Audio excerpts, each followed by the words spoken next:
Hello and welcome back to our channel. In today's video, we're diving into a crucial development that's making waves across Britain: Keir Starmer's ambitious plan to reform the UK's immigration system. This topic has been dominating headlines and sparking intense debate across the nation, with far-reaching implications for Britain's future.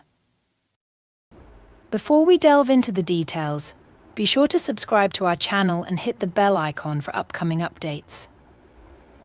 Now, let's get started. Let's begin with the core of Starmer's proposal: a comprehensive overhaul of the points-based immigration system.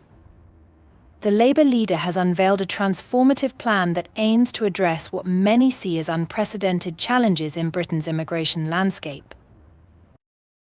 The timing couldn't be more critical, with record-high net migration figures putting immense pressure on public services and fueling heated public discourse.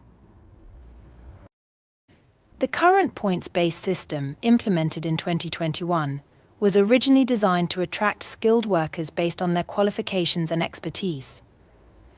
However, Starmer argues that this system hasn't delivered the promised control over immigration numbers. His proposed reforms introduce a more nuanced, sector-specific approach to visa approvals. This means that industries will need to demonstrate genuine skill shortages before being allowed to recruit from overseas. Perhaps the most striking aspect of this development has been the recent migration statistics.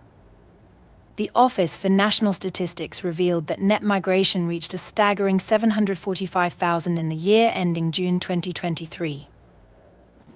Even with a projected 20% decrease by June 2024. These numbers have intensified the debate around immigration control. These figures have become a lightning rod for public concern, particularly regarding the impact on housing, healthcare, and other public services. What sets Starmer's approach apart is his direct criticism of post-Brexit immigration policies. He's notably labelled the current system as an open borders approach, a bold statement that has resonated with many voters who feel Brexit hasn't delivered the promised immigration controls. His critique extends beyond mere numbers, focusing on the quality and sustainability of immigration policies. A cornerstone of the new proposals is the emphasis on domestic workforce development. Businesses that have traditionally relied heavily on overseas workers will face new requirements to invest in training British workers. This isn't just about reducing immigration numbers, it's about creating sustainable solutions for Britain's labour market needs.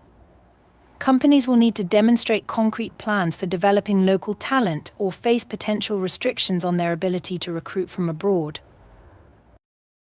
The healthcare sector serves as a perfect example of the complexities involved.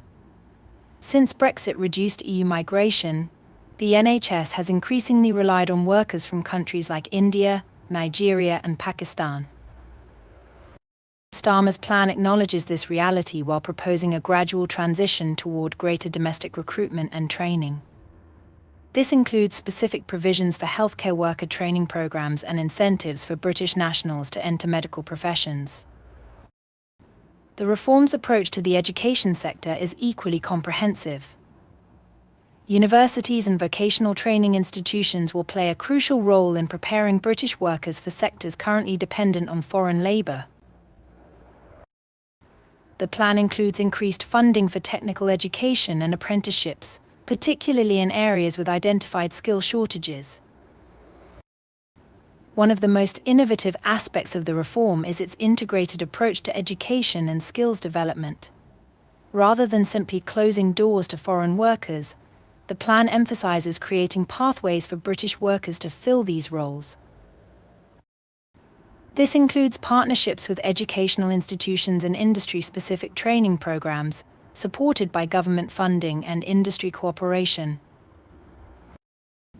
The economic implications of these reforms cannot be understated.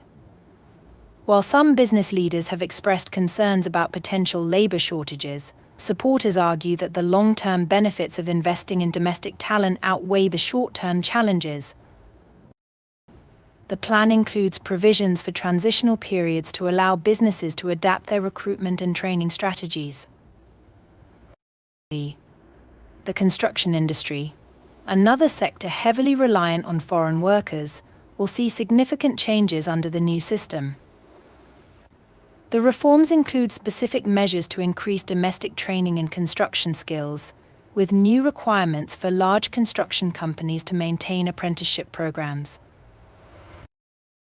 The technology sector, vital to Britain's economic future, receives special attention in the reforms.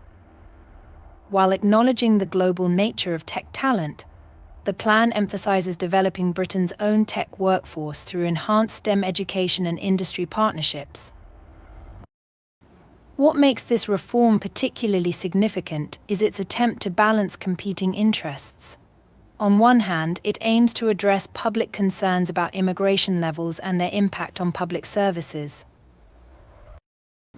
On the other, it recognizes the continuing need for skilled workers in certain sectors of the economy. This balancing act is crucial for maintaining economic growth while rebuilding public trust in the immigration system. The reforms also address the seasonal agricultural worker scheme, proposing modifications to ensure food security while gradually reducing dependence on foreign labor through mechanization and domestic workforce development. Looking ahead, the success of these reforms will largely depend on their implementation. The proposed changes represent not just a policy shift, but a fundamental rethinking of how Britain approaches workforce development and immigration. It's a bold attempt to address both the immediate challenges of high migration numbers and the long-term need for sustainable workforce solutions. The reaction from various stakeholders has been mixed. While many welcome the emphasis on domestic training and skills development, others worry about the potential impact on sectors that have become dependent on foreign workers. The key will be in the details of implementation and the support provided to businesses during the transition. As we wrap up this analysis, it's clear that Starmer's immigration reforms represent a significant moment in British politics. They reflect a broader shift in thinking about immigration, moving away from simple numerical targets toward a more nuanced approach that considers both economic needs and social impacts. The success of these reforms will ultimately be judged not just by their ability to reduce migration numbers, but by their effectiveness in creating a more sustainable and balanced approach to Britain's workforce needs. As these policies begin to take shape, their impact will be felt across British society, from business boardrooms to hospital wards, and from university campuses to construction sites. Remember to like, subscribe, and share this video for more updates on UK politics and immigration policies. Your engagement helps us continue providing in-depth analysis of these crucial issues. Thank you and see you in our next video.